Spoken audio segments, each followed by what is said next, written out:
My mother handed me a glass of champagne and told me to smile, because in about 10 minutes I was going to hear the best news of my life. That's the exact phrase she used. The best news of my life. I remember thinking that was a strange thing to promise someone because in my experience, whenever a person tells you in advance how you're supposed to feel, it's because they already know you won't feel that way on your own.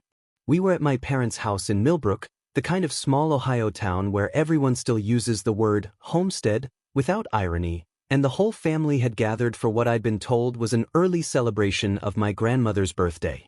She would have been 81 that week. She'd been dead for 2 years, but my mother liked to keep the tradition of a birthday dinner anyway, and honestly, I never minded. It gave us a reason to sit around a table and pretend we were the kind of family that still did that. My brother Derek stood up before dessert, tapped his fork against his glass like he was about to propose a toast, and said, "We sold the lake house." For a second I thought I'd misheard him. Then I looked at my father, who was smiling the way he smiles when he's proud of himself, and I understood I hadn't misheard anything at all. The lake house. My grandmother's lake house. The one she'd specifically, deliberately, in writing, left to me. "Sold it to the Hendersons," Derek said, grinning like he'd just won something. "Cash offer closed Tuesday. $210,000. Dad's paying off my truck and the rest is going toward Mom's knee surgery. Isn't that great?" Everyone at the table was nodding. My Aunt Carol was already crying happy tears. My mother was watching me with an expression I'd seen my whole life, the one that says, "React correctly, or you'll ruin this for everyone." Here's the thing about my job. I've spent 11 years as a title examiner. It is, by most standards, one of the most boring professions a person can have. I sit in an office and I trace the ownership history of pieces of land back through decades of deeds, liens, easements, and probate filings until I can say with total legal certainty who actually owns a piece of property, and whether the person trying to sell it has the right to do that at all. It's paperwork. It's dry. Nobody has ever been impressed at a dinner party when I explain what I do. But it means I notice things other people don't. I notice signatures. I notice notary stamps. I notice the difference between a deed that was properly recorded and one that was quietly filed and forgotten. And I noticed, sitting at that table with a champagne glass sweating in my hand, that there was no possible way my parents had just sold that house. Because 2 years earlier, after my grandmother's funeral, I had walked into the Warren County Recorder's office myself and filed the deed that made me the legal owner of that property. Quietly. Without telling anyone. Because I didn't want to fight. And because I'd learned by then that the less my family knew about what belonged to me, the safer it was. "That's not possible," I said. My father laughed like I'd made a joke. "It's already done, Simon. Don't be difficult." I want you to sit with that phrase for a second, because it tells you almost everything you need to know about the next 8 months of my life. Don't be difficult. Not, "You're mistaken." Not, "Let me explain." Don't be difficult. As if the problem in that room was going to be my reaction, and not the fact that my family had apparently forged a signature to sell a house that hadn't been theirs to sell in over 2 years. I set my glass down very carefully, because I have a rule about not making decisions while I'm angry, and I said, "Who signed the deed transferring the property out of my name?" The table went quiet the way a room goes quiet right before a fire alarm goes off. You can feel it coming before you hear it.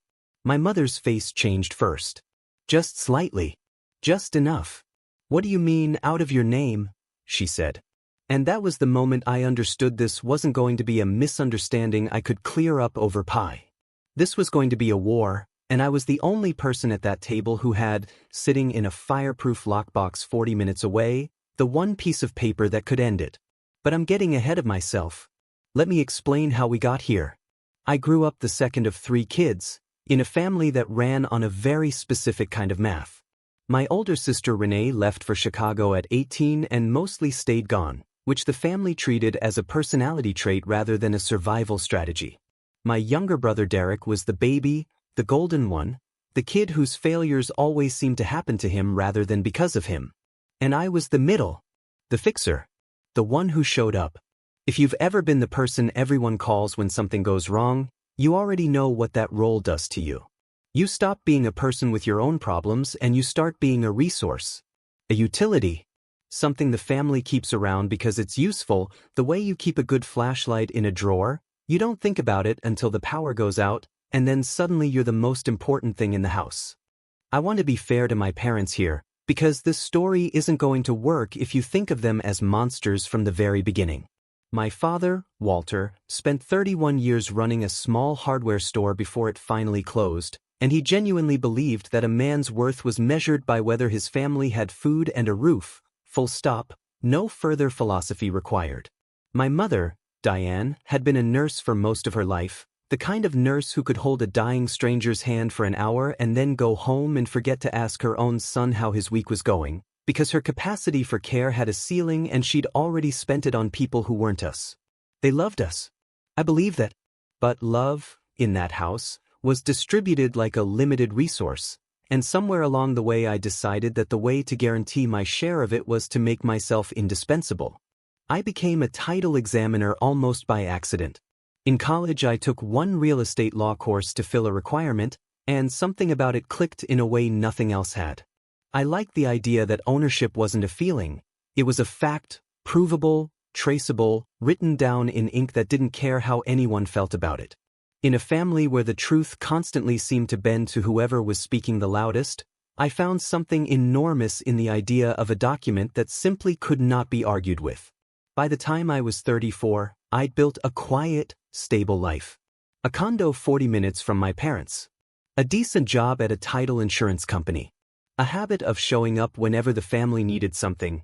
Co-signing Derek's first apartment lease when he was 22, driving 4 hours to help my parents move a refrigerator, spending 3 consecutive Christmases handling the boring adult stuff, as my mother called it, so everyone else could enjoy the holiday.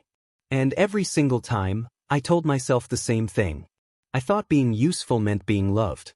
I didn't examine that belief for years, the same way you don't examine a load-bearing wall until the house starts to crack. The lake house came into the picture the way most inheritances do, quietly, and then all at once. My grandmother, Eleanor, was my father's mother, and she was the only adult in my childhood who ever made me feel like the things I noticed mattered. She used to sit with me on the dock of that little house on Coldwater Lake and ask me to tell her what I saw. Not what I felt. What I saw. The exact color of the water at 7 in the morning versus 7 at night. Which dock boards were starting to rot. Whether the neighbor's boat had been moved. "You've got an examiner's eyes, Simon," she told me once, when I was maybe 11. "Most people look at the world and see a story. You look at it and see evidence. Don't ever let anyone talk you out of that." She left me that house in her will. Not the family. Me, specifically, by name, with a note attached that I still have, in her handwriting, that said, "This one's yours because you were the one who actually looked." My father was furious when the will was read.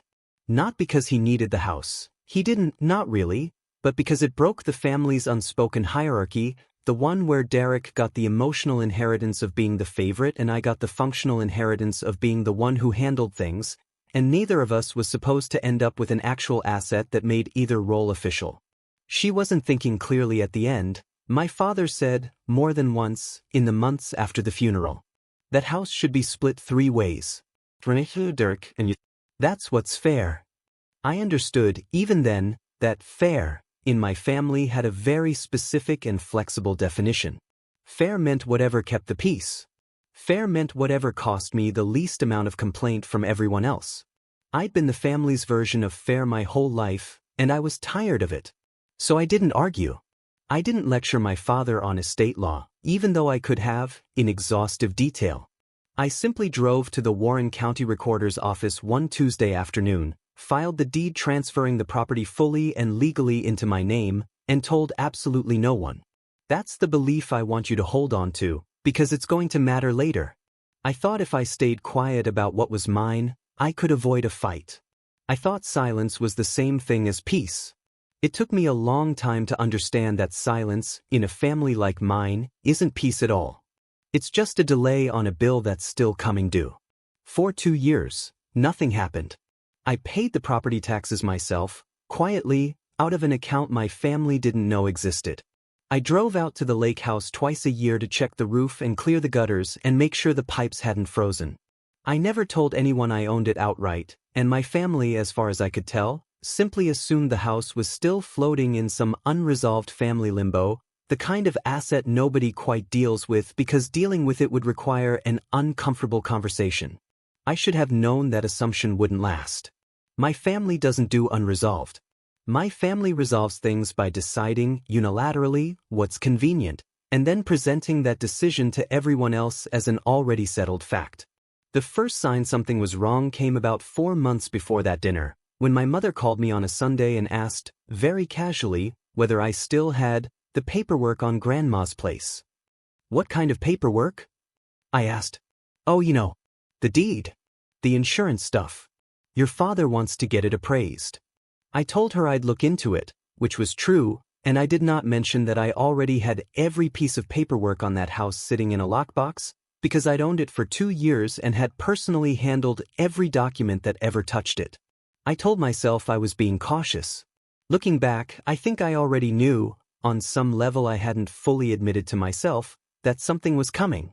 The second sign came 6 weeks later, when Derek posted a photo on social media standing on the lake house dock with the caption, "Big things coming for this place eyes." I called him and asked what that meant.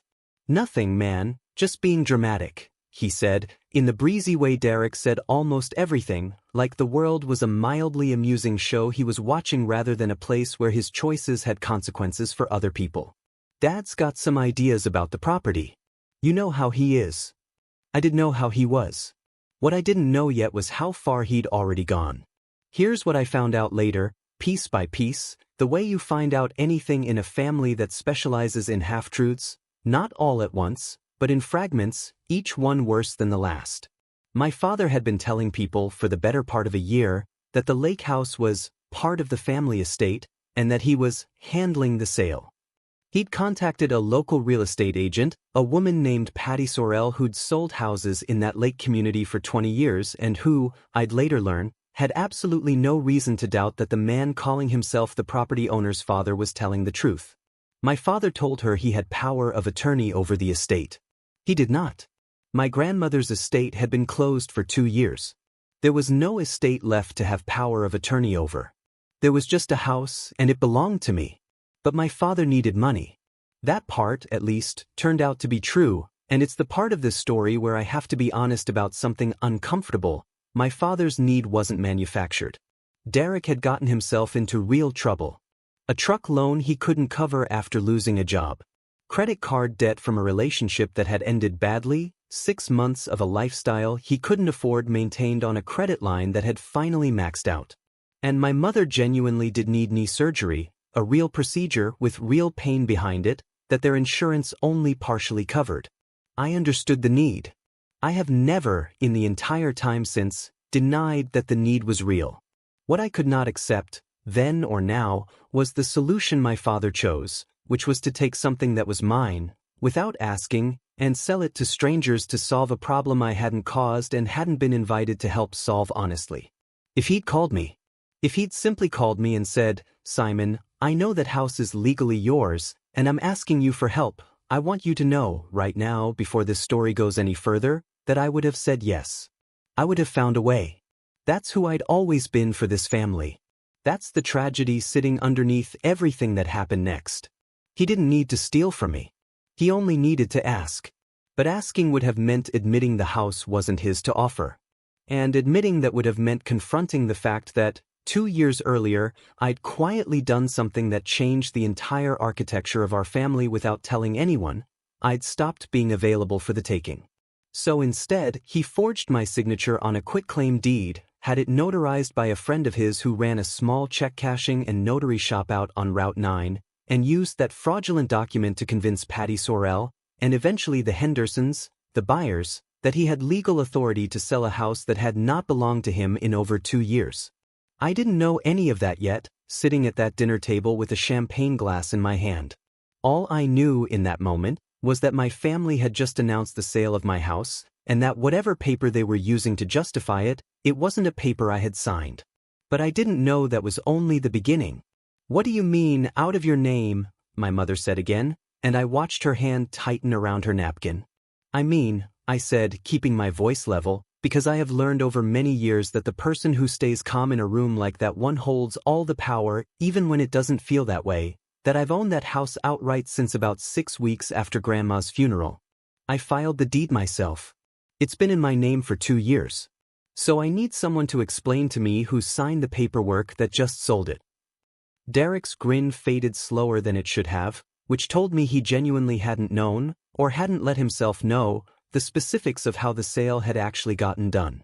My Aunt Carol looked between my parents with the particular panic of a woman realizing she'd celebrated something she didn't fully understand. And my father did something I will remember for the rest of my life. He looked directly at me, and instead of shock, or guilt, or even anger, his face settled into a kind of tired, put-upon patience, the exact expression he used to make when I was a teenager asking too many questions about a decision he'd already made. "Simon," he said, "that house was never supposed to be just yours. Your grandmother wasn't in her right mind at the end, and everybody at this table knows it. I did what needed to be done for this family. I'm not going to apologize for taking care of your mother and your brother." "Who signed it, Dad?" He didn't answer right away, and in the silence, my mother did something that told me everything. She reached over and put her hand on his arm, not in comfort, but in warning, the universal gesture of a spouse trying to stop a partner from saying something in front of witnesses. "It was handled," my father finally said. "The house is sold. It's done. I don't see why we need to have this conversation at dinner." "Because I have never signed a deed transferring that property to anyone," I said. "Which means whoever put my name on that document forged it. Which is a felony. So I'm going to ask one more time, and then I'm going to stop asking and start finding out on my own, which you should know by now I'm very good at. Who signed it?" The table sat in a silence so complete I could hear the refrigerator humming in the next room. And then my niece, Derek's daughter, Mia, 12 years old, sitting at the far end of the table where the kids always sat, said quietly, in the flat, honest way that only children who haven't yet learned to protect adults from consequences can manage. "Grandpa signed Uncle Simon's name. I saw him practicing it on the notepad by the phone. He was doing it over and over until it looked right. I want you to imagine what it's like to have the worst thing you suspected about your own father confirmed by a 6th grader, at a dinner table, over pie that nobody was going to finish eating." My father's face went a color I'd never seen it go before. My mother told Mia to go to her room, which was unfair, because Mia hadn't done anything except tell the truth in a house that had apparently forgotten how. I stood up. I did not raise my voice. I have found, over the years, that raising your voice in a moment like that only gives everyone else permission to make the conversation about your tone instead of about what actually happened, and I was not going to let that happen to me. I put my napkin on the table, folded once, the way my grandmother always did, and I said, "I'm going to need everyone to understand something. That house has been legally mine since before any of you knew it. My father just committed forgery to sell it out from under me. And I intend to get it back." Then I left. I didn't slam the door. I didn't cry in the car, not right away.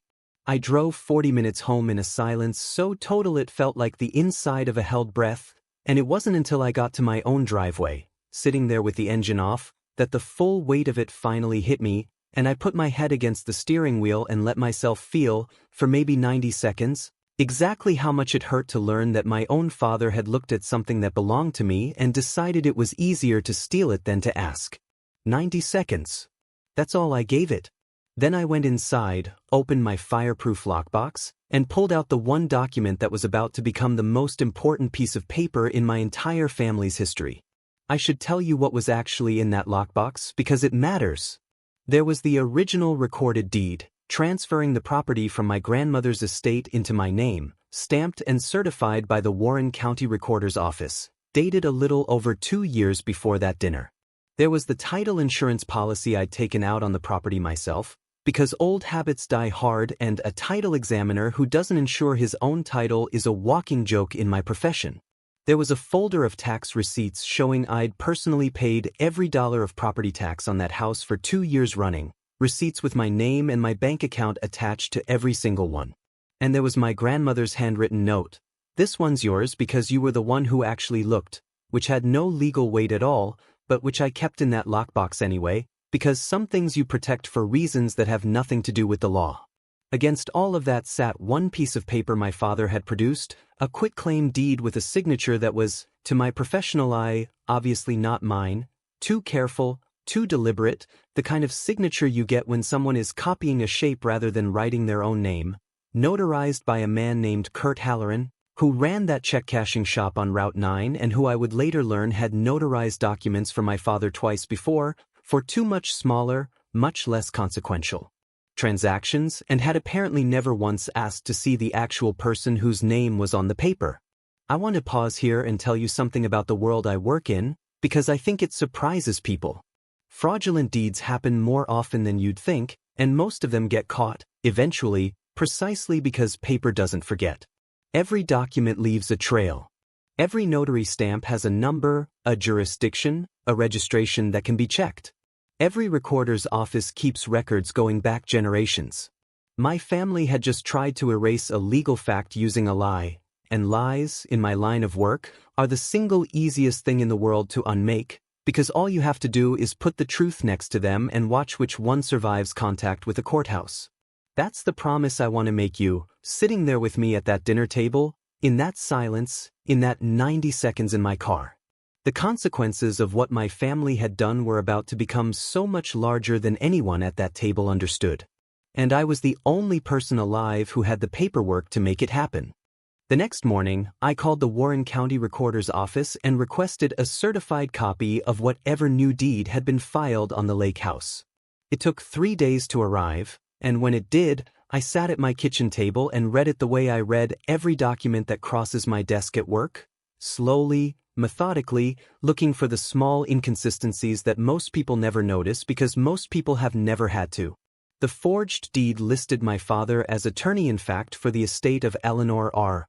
Whitfield, acting on my behalf under a power of attorney dated 11 years earlier, a real document, as it turned out, one my grandmother had actually signed back when my father helped manage some of her affairs during a health scare. The problem, the enormous, case-ending problem, was that a power of attorney dies with the person who granted it. My grandmother had been dead for 2 years. That power of attorney had expired the moment she did. My father hadn't just forged my signature, he'd also relied on a legal instrument that had been void for 2 years, either because he genuinely didn't understand that, which I doubted, or because he was counting on the fact that nobody involved in the transaction would think to check. Nobody had checked. Not the real estate agent.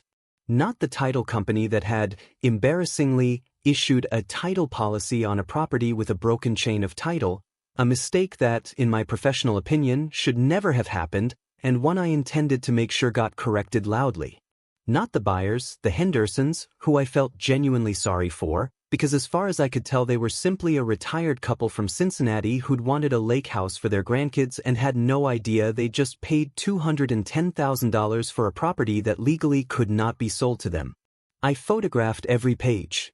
I built a timeline. I pulled the tax records, the insurance records, the original recorded deed, side by side with the forged one, and I laid them out on my kitchen table like a courtroom exhibit, because in my head, that's exactly what they were about to become. And then my mother called. "Your father wants to talk," she said, before I'd even said hello. "He wants to fix this like a family, not like some kind of legal case." "I'd love to hear how he plans to fix it," I said.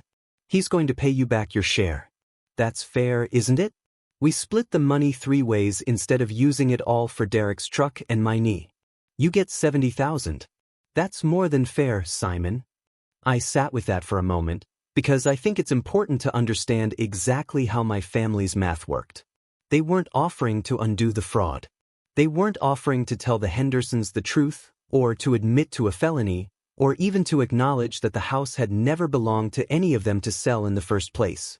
They were offering me 1/3 of the profit from a crime, as though the crime were a shared family investment gone slightly sideways instead of a forgery committed against me specifically.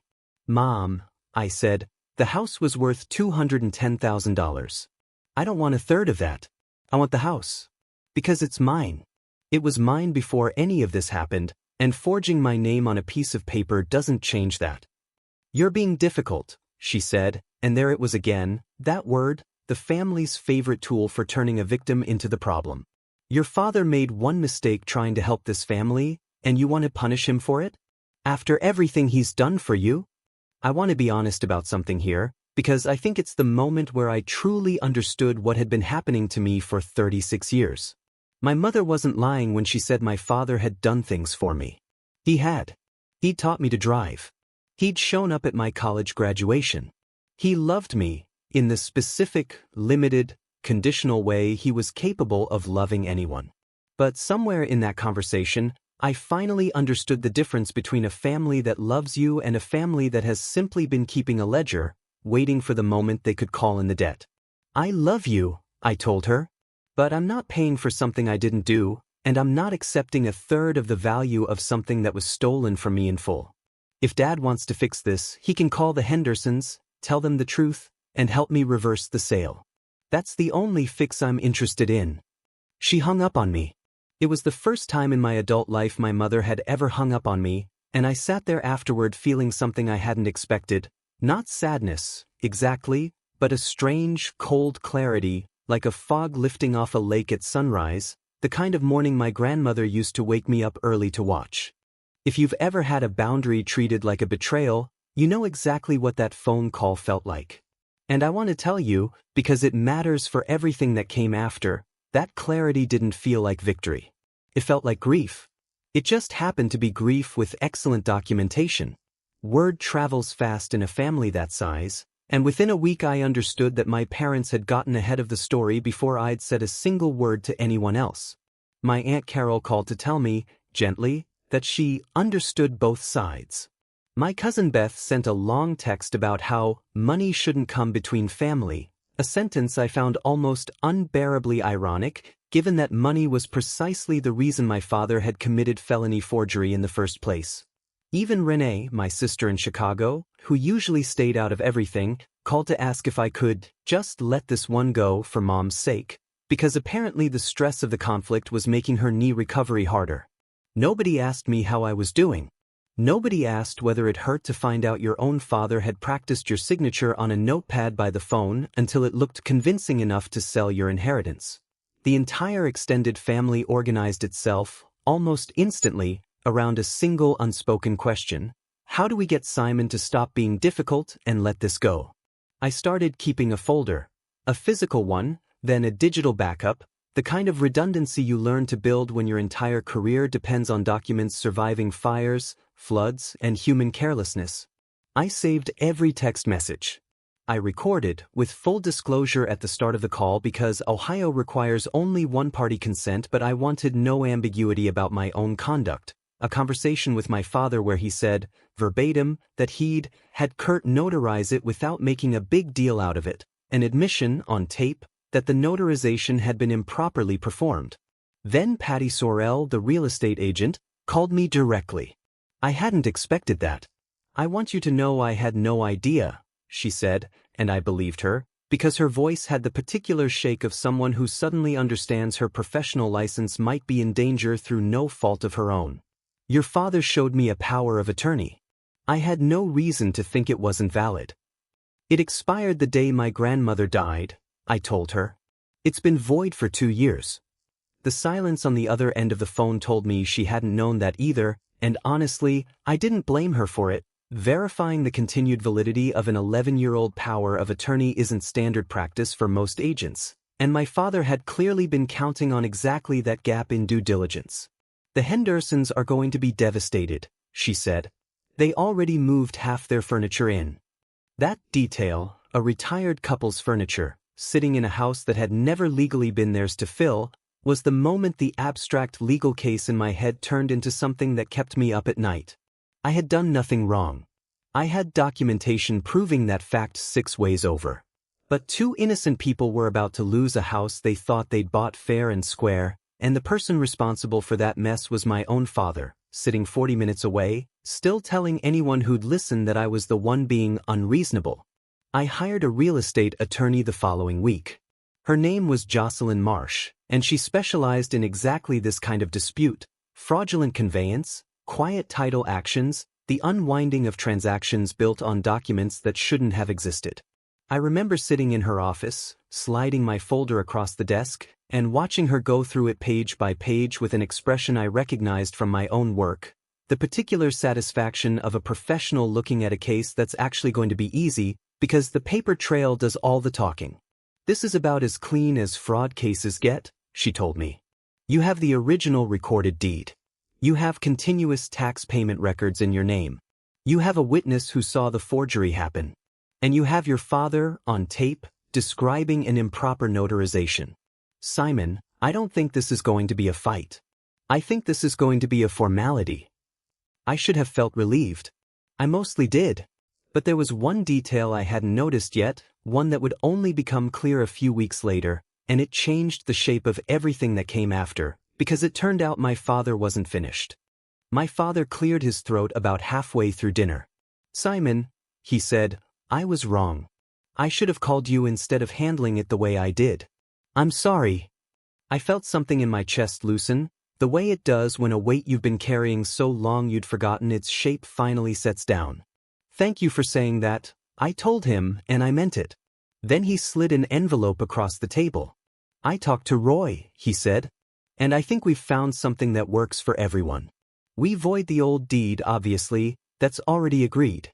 But instead of the house going back to just you, we all sign a new agreement. The property goes into a family trust. Equal shares. Me, your mother, Derek, Renee. You'd still control it day to day, since you're the one who actually looks after it. But this way, nobody's the only one who owns it. This way, it's finally what your grandmother should have set up in the first place. A family thing, not a Simon thing. I sat there holding that envelope, and I understood, all at once, exactly what was happening. The apology hadn't been the point. The apology had been the price of admission to a conversation designed to get me to sign away, voluntarily and with a smile, the very thing I'd spent 2 months and thousands of dollars in legal fees defending. They weren't sorry the house had been stolen from me. They were sorry the theft hadn't worked. I looked around that table, at my mother, watching me with an expression of practiced warmth that I finally, fully, recognized as strategy rather than love, at my father, who'd apologized with his mouth while his hand was already sliding a new deal across the table before the apology had even finished landing, at Derek, staring at his plate, unable to meet my eyes, because even he seemed to understand this had gone too far. Mia was the only one looking directly at me. She gave me the smallest shake of her head, so small I don't think anyone else at the table caught it. 12 years old, and she'd already learned to read a room better than half the adults in it. I'm not signing this, I said. My mother's face crumpled instantly, all that softness gone as fast as it had arrived. We just apologized to you, she said. We're trying to make this right, and you're still not satisfied. You didn't apologize to make it right, I said. You apologized to get me to agree to something that still takes the house away from me. That's not an apology. That's a negotiation with a nicer opening line. You're choosing paperwork over your own family, my father said, and his voice had lost every trace of the softness from 10 minutes earlier. That's who you are now? A man who cares more about a deed than his own mother's knee. I stood up from that table for the second time in 2 months. And this time, when I spoke, I didn't feel the grief I'd felt the first time. I felt something quieter and much more permanent. I care about my mother's knee a great deal, I said. I offered to help pay for it the very first week this happened, out of my own money, no strings, no house involved. Nobody took me up on that. Because this was never about the knee or the truck, or even the money. This was about whether I was allowed to own something without this family finding a way to take it from me. And I finally have my answer. I left the envelope on the table and signed. I drove home in silence again, but it was a different silence than the first time. Less like grief, more like the quiet that settles over a courtroom right before a verdict. The quiet title hearing happened 6 weeks later, in a courtroom that looked exactly like every other municipal courtroom I'd ever seen. Fluorescent lighting, scuffed linoleum, a judge who'd clearly heard every possible version of a family fighting over property and had long since stopped being surprised by any of it. My father's lawyer tried, briefly, to argue that the original power of attorney should be interpreted as still valid, in spirit, a legal argument so thin that Jocelyn didn't even bother standing up to formally object. She just looked at the judge and let the silence do the work. The judge asked, not unkindly, whether Mr. Petrosky was aware that powers of attorney terminate upon the death of the principal as a matter of black-letter law, and Petrosky, to his credit, said he'd advise his client accordingly. I testified for 11 minutes. I laid out the timeline the way I'd laid out 1,000 chains of title in my professional life, plainly, chronologically, without embellishment, because the facts, when they're true, have never once needed embellishment to be convincing. I entered the original deed, the tax records, the recorded evidence of continuous ownership, and, reluctantly, because I never wanted it to come to this, Mia's written statement, which her mother, Derek's ex-wife, had agreed to submit on her behalf, describing what she'd seen at the phone table that year. The judge ruled from the bench. The forged deed was void. My ownership of the property was formally, permanently confirmed. The sale to the Hendersons was unwound, their money returned by the title insurance company that had improperly issued a policy without catching the broken chain of title, a company that, I later learned, terminated its relationship with the notary, Kurt Halloran, within the month, and referred the forgery to the county prosecutor for review. My father was never criminally charged. The Hendersons, understandably devastated but not interested in dragging out a legal fight against a family, declined to press further once their money was returned, and the county prosecutor, weighing the cost of pursuing an aging man with no prior record against the diminishing public interest in doing so, ultimately closed the file with a formal warning. I won't pretend that didn't complicate things for me emotionally. Part of me wanted consequences bigger than a warning letter. But I'd already gotten the only consequence that actually mattered to me, which was the truth, confirmed in writing by a judge, in a courtroom, forever. I didn't go back to Millbrook for a long time after that. My mother called twice in the following months, both times to ask, in a roundabout way, whether I'd reconsider sharing the house, as though the court ruling had been a suggestion rather than a judgment. I told her, gently but without any give in my voice, that the house was mine, that it would stay mine, and that I loved her, but that love and ownership were two different things, and I was no longer willing to let one be used as leverage against the other. Derek and I talk sometimes now, carefully, the way you talk to someone you're not sure you trust yet but haven't given up on entirely. He apologized to me eventually, on his own, without a lawyer's envelope attached to it, and I believed that apology in a way I never believed my parents, because it came with nothing attached except the words themselves. Mia is 14 now. I make a point of taking her out to the lake house every summer, just the two of us, and I let her sit on the same dock where my grandmother used to ask me what I saw. Last summer I asked her the same question. She told me the water was greener than usual because of the algae bloom 2 docks down, and that the Petersons' old rowboat had a new coat of paint, and that somebody had left a fishing rod leaning against the boathouse that didn't belong to anyone she recognized. An examiner's eyes, just like her great-grandmother said. I didn't tell her that.